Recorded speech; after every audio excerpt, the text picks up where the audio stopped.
Well, hello and welcome to the TruTurf Super Series. Today we are joined by Jordan Fairweather, who is the Cluster Director of Agronomy for Amar Properties and Troon Golf in the Middle East. Jordan, thanks for joining us. Hi Nick, thanks for having me. Yeah, excellent. I got the pleasure of meeting Jordan a few weeks ago with travel opening up and got to visit him at the Montgomery Club in Dubai, which looks sensational.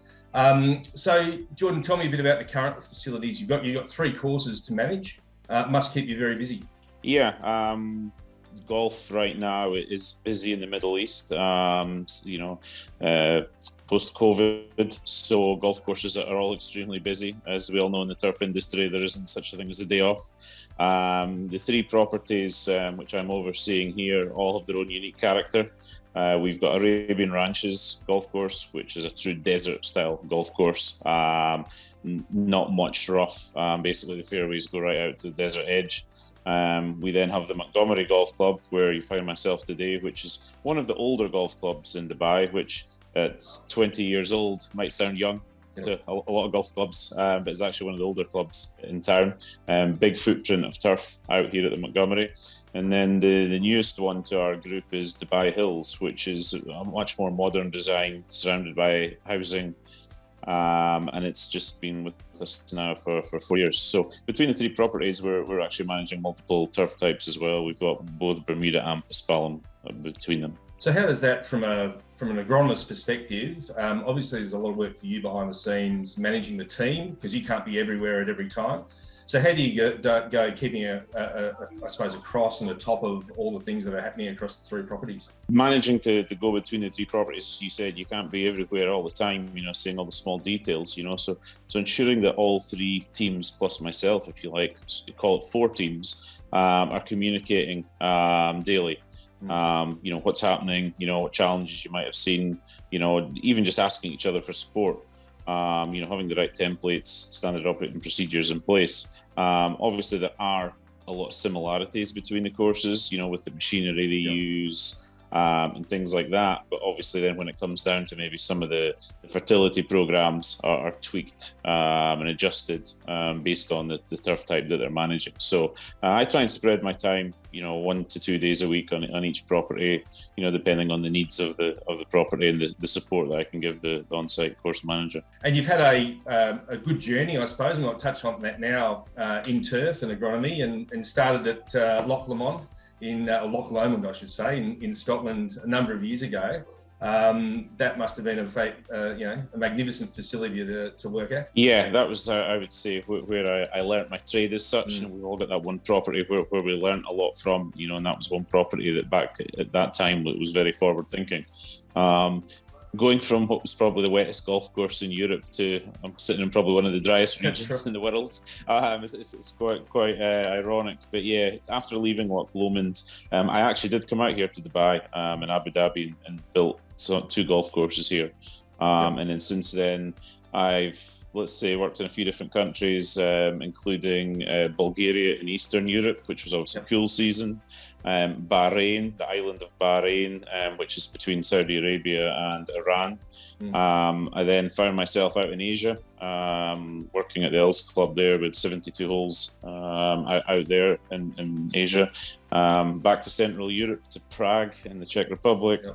And then 6 months ago, I found myself back sort of my first move abroad, back in Dubai. So, seeing, different grass types, different cultures while traveling, really opens up your eyes. And, the turf world, the greenkeeping world, there are opportunities out there to see the world and some of the tips and tricks you pick up from each country. At the end of the day, the basics of managing turf grass are very similar around the world.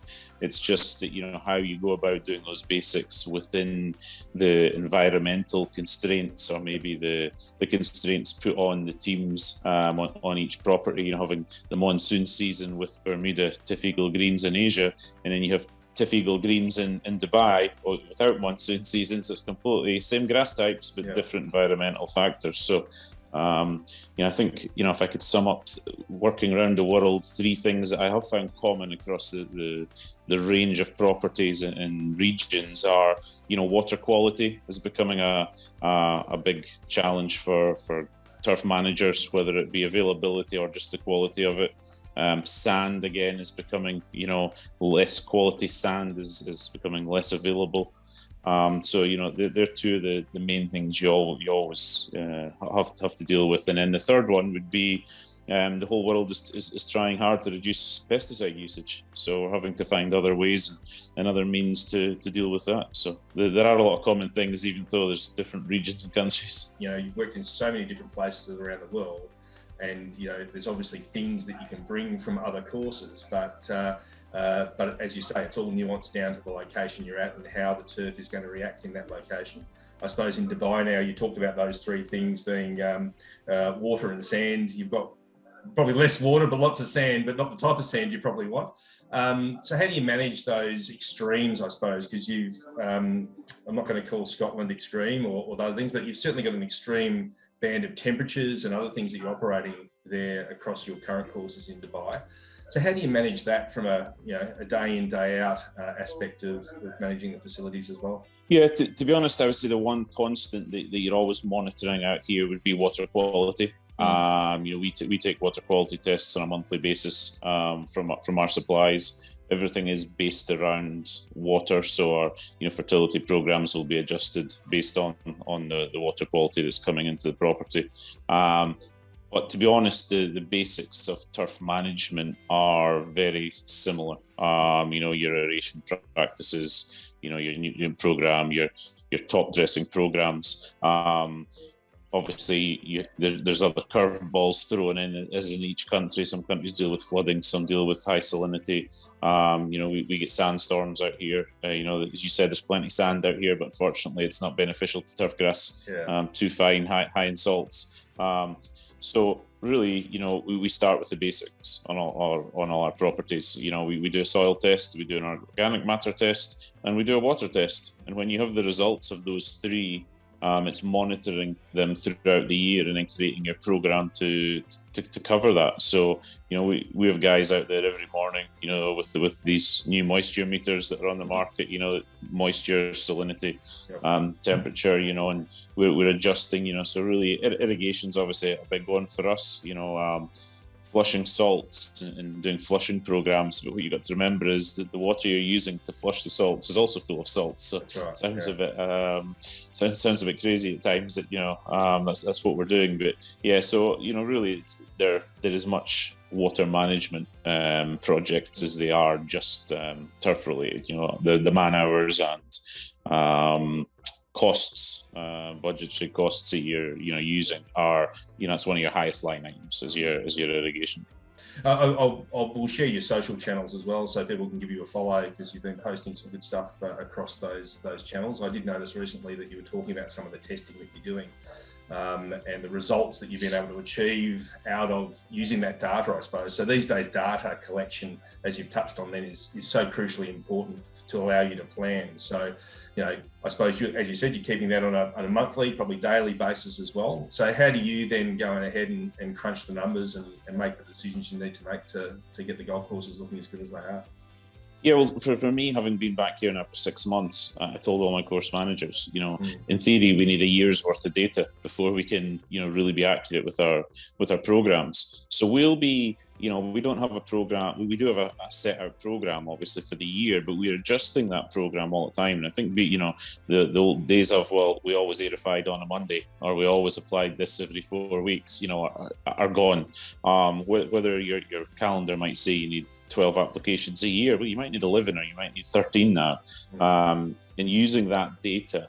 So, for example, let's take flushing programs. You can see when we apply, say, a gypsum, a calcium sulfate, or a calcium flush program on the greens, and the next day you see the results. What is your threshold? You've got to know what your threshold for everything is, whether it's disease tolerance, weed tolerance, or whether it's things like your EC levels, and monitoring what is your personal. And every golf course can be different. 2 miles, 2 kilometers down the road, your tolerance be completely different. So knowing where the thresholds are for your property, but you've got to have that year's worth of data, in my eyes, under your belt, so you can make justified decisions. And then, okay, we're at our threshold again, but we weren't due to apply. I'll use gypsum again as an example for another 2 weeks by our proposed program.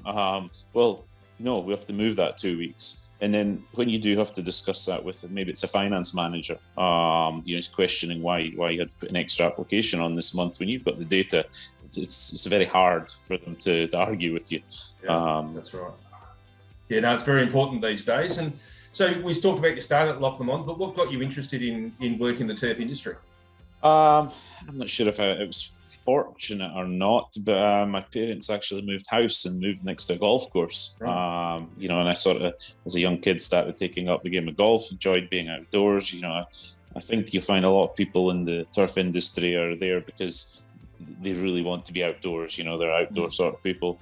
And then once I got more involved in it, it was, and I learned more about the industry. It was my theories of how far can you push it? What level of expectation can you take it to? There's some amazing golf clubs around the world where they put on amazing conditions. And there's some clubs I've got big budgets, but there's also some clubs out there around the world that put on equally amazing standards, and they don't have big budgets. And how are they doing it? They're doing it with data. They're doing it with, and I think for me, every day, every week, every month, always been saying, right, what can we do better next month? We were good last month. How can we be better? And then next month again.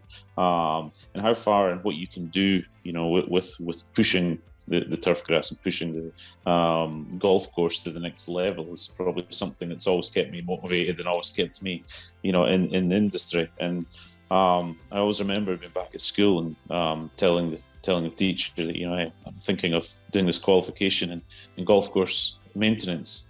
She thought I was crazy. No, that's not an industry. It's just grass cutting. It was back then, how they looked upon it. And I would love now to be able to go back to her and say, well, look, I've lived in 7 different countries. My family have been able to see different parts of the world. I've made a nice living out of it. So there's a lot in the turf industry that, if you're willing to travel, willing to explore, there's a lot can keep you, it certainly kept me over the years. The time seems to have flown by being in the industry, and it's a small industry at the end of the day. People you meet from all over the world, contacts stay there. And, I think it's, a combination of all those things that's kept me motivated and kept me involved. Yeah, no, that's an exciting story. And as you said, with the number of countries you lived in, but for those that are wanting to get into the golf industry, whether it be management or from a turf management perspective, there is so many opportunities these days to be able to follow a dream, I suppose, or follow an interest and see where it leads you. Sometimes it's not just actual turf management. I feel there's a lot more industries available. One we've been talking a lot about at the moment is golf course mechanics, technicians. There's a lot of guys who maybe were car mechanics, motorbike mechanics, or maybe they're leaving school and wanting to get into an engineering trade, and they've never actually thought of, well, we need those people in turf, we need those people in golf courses. So there's a lot of I would say associated industries and certifications out there that would be great to get more people into the turf side of the industry. Well, the people are so important. If you can get the right people doing the right jobs, as you said before, you're looking at that continual improvement program that you're looking to put in place. Well, that's something that excites you about the industry. By having the right people, right jobs, doing the right things, then you do have that nice pathway to continual improvement. Because expectations, I suppose, are very high amongst the golfing public or members these days. And I suppose it's how you then can temper that expectation with the reality. So, you're managing some very beautiful locations at the moment, and having had a look at your history as well, some of those golf courses from conception to what they are now are first rate. So how have you been able to manage that golfer expectation, or certainly owner expectation as well, versus the reality of what you've got to do on the ground? Yeah, it's a good question. Expectations from golfers, what they get for their membership or their green fee has certainly come a long way over the last few years. They certainly expect a lot higher standard, but I would say they also expect consistency more. We were used to having good greens for 2 weeks of the year, maybe during your open week back home, certainly in the UK in the summer, and now golfers expect a high standard every day. I suppose it's just like the hotel industry. What type of hotel you check into, what the standard you want to expect, whether it's your 5-star or your travel in at the airport. You know what to expect, and that's with our golf courses what we have to do, be consistent with that standard. Obviously, we could be partly to blame, because as we push our own standards and push ourselves every day, with all the new technology that's come on the market, new machinery, new turf grass varieties is probably one of the biggest ones that's really helped us move forward. New irrigation systems, things like that, have really helped us take the golf courses to the next level. Comes with that, obviously, a cost.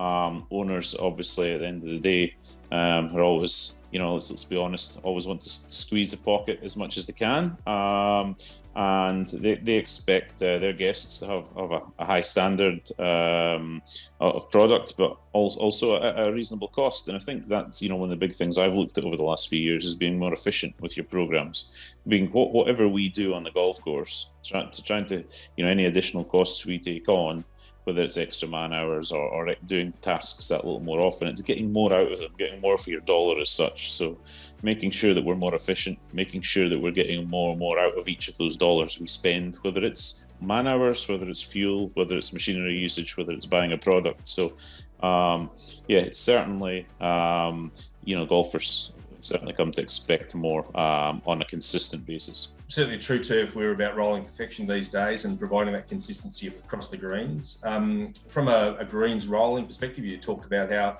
you may only bring greens up a number of years ago for a couple of weeks of the year. What part does rolling or greens rolling play in the preparation of your courses? Yeah, quite big these days. I would say that 10 years ago, even when I was in the industry, golf clubs might have just been buying rollers, using them once a week, as you said.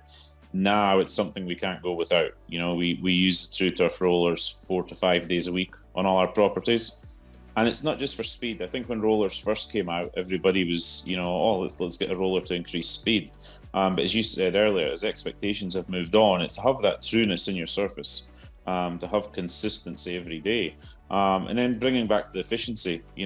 We're maybe managing now a combination of plant growth regulators and rolling to not have 4 guys out walk mowing greens in the morning. We can provide the same surface, maybe even better at times, by just sending 1 or 2 rollers out. So all of a sudden there, we're being efficient. 2 less machines out in the field, we've got 2 less head count out there in the field. So we're managing to produce surfaces to our members and guests by still being efficient, by using these rollers. Nowadays, I think most of the machinery, and including rollers, they're seen as not just a tool for, as we said, rolling for green speed. What are we using them for? We use our greens rollers on more than greens. We use them to roll newly sprigged areas, get them back in play quicker, rolling newly turfed areas. I often see the guys out with the greens roller in the afternoon on the back of a cart, and what are they using it for today, sort of thing. Sunday night, great example. We aerified the greens on Sunday night. After the last group, and the TruTurf rollers were out there on Sunday night. They were double rolling the greens behind the verti drain, so the greens are back in play on a Monday morning. If we want to cut greens on a Monday morning, we don't need to worry about maybe the plucking from the aerifier, because the rollers have been out there. They've got it back there. One thing at a club I was working at a few years ago was we were doing firmness readings. And I think people who've maybe not used greens rollers before think, well, they imagine rolling is compacting. They maybe think of other sports where they're based on clay and they're rolling for different reasons. But for us in golf, sand-based greens don't compact. They're designed these days not to compact. So you can put that greens roller out on your green 7 days a week, 14 days a week if you really needed to. You're not going to see any compaction. So we don't need to worry about that with these rollers anymore. These rollers are being used as a tool for us for so many different reasons. We're trying to order some more right now to add to our fleet, because we would hate to get to the stage where we've they're getting old now, our current fleet. We don't want to get to the stage where we don't have enough of them out there, because they're used every day. They're just out every day. So for as you say, it's more than just speed these days. It's the maintenance programs, and especially as you touched on earlier before about cutting down on pesticides and other things around disease in greens. The ability to keep rolling the greens certainly does help that disease management on those putting surfaces. Yeah, sure. And we've all read the research. I think it was Dr. Tom Nicolai was the leader over in the States there about it. And we've read it in the GCSW magazines. I think we always ask ourselves, well, how accurate is this in real life? And I've seen greens myself where you go out there and 1 meter off the green, you start to see disease, or 1 meter off that green, it just doesn't feel quite, the turf, especially with our warm season grass, might feel a little bit puffier. Why is that? Well, it's because the greens roller is going off the green. Obviously he's changing direction off on the collar, or a meter off the green, he's coming back on again. So the benefits are seen so much on that collar that we've spoke about moving into some of our runoffs, and start to use the greens roller on some of our runoffs around greens, to bring the design intent back into play more. We don't want to cut more. There's no more growth out there, so we don't need to cut. Start rolling some of these areas. We've even, as we discussed the other week, talked about, certainly for certain grass types to move into fairway rolling. So we're seeing the benefits on the green. We're seeing the benefits on that 1 meter around the green. So should we be now, as turf managers, working out the costs to be more efficient? We're going to use less fungicide. We might not instantly be able to record that number, but after a year or 2 years, hold on, we apply 2 less applications. So again, keeping that data that we talked about earlier on and moving some of these rolling practices into other areas of the course, I think could be something that certainly comes into my properties with the paspalum. We're certainly going to be looking at that over the next 12 to 18 months and seeing what benefits we can see from that. Yeah, and what made you choose, TruTurf? We were able to deliver 6 new rollers to you recently, but why is TruTurf the roller of choice for yourself? For me, not being out there every day, I need to know that there's something that's reliable in the background. And I've used other rollers on the market, and I'll be honest, they've done a job.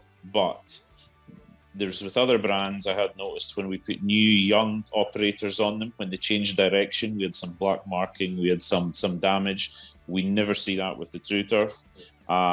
We always ask feedback from the operator and the mechanic. The mechanics need to be saying, are these easy machines for you guys to work on? If you need to work on them, how many man hours are you working on them? Well, not very often, apart from servicing. But also the operator, we've tried this, whether it's tractors or greens rollers, we've demoed 2 or 3 different ones. And the guys always come back in saying, so easy to change direction, so easy to maneuver, say around a bunker, so easy to the drive on them as well. As I said, I've never noticed any new marking on slopes or with new operators versus some of the other rollers that I've used in the past where they've been changing direction quickly. So to me, it's knowing that when I'm not on this property, I'm on another property, that I'm not going to come in and, a machine's in the workshop under repair or there's marks on the green, having that comfort factor that, the machine you've chosen and, the operators are happy and they're getting the job done with that machine goes a long way. Well, John, one final question. I suppose it's a little bit of a look back for you. You've had a wonderful journey so far in turf. If you could go back and give yourself one piece of advice when you were starting in the game, what would that be? A little curly one to finish. Only one piece of advice. I'm sure there's lots. That might be a whole nother interview. There's a question. You did throw the curveball in there. Yeah. One piece of advice. Well, people say I'm calmer now than I used to be. So right. maybe taking those years ago, taking a step back, rather than always just, when you're pushing to make things better all the time and you're self-motivated, sometimes a strength can become a weakness as such. So, maybe taking that step back at times. No, that's a good answer. A wise ahead on young shoulders always helps out. Yeah, very good. For sure. Well, Jordan, thank you very much for your time today. We've really appreciated it. And I know, just from my interactions with you, that you are very open for people getting in touch with you and finding out information. So I'm sure if people have got some questions for you, they can reach you on the social channels. But good luck with everything across the EMR properties and with Troon Golf. And we thank you again for your time today. Thanks, Nick, and hope to catch up again soon. Good on you, mate. Thank you.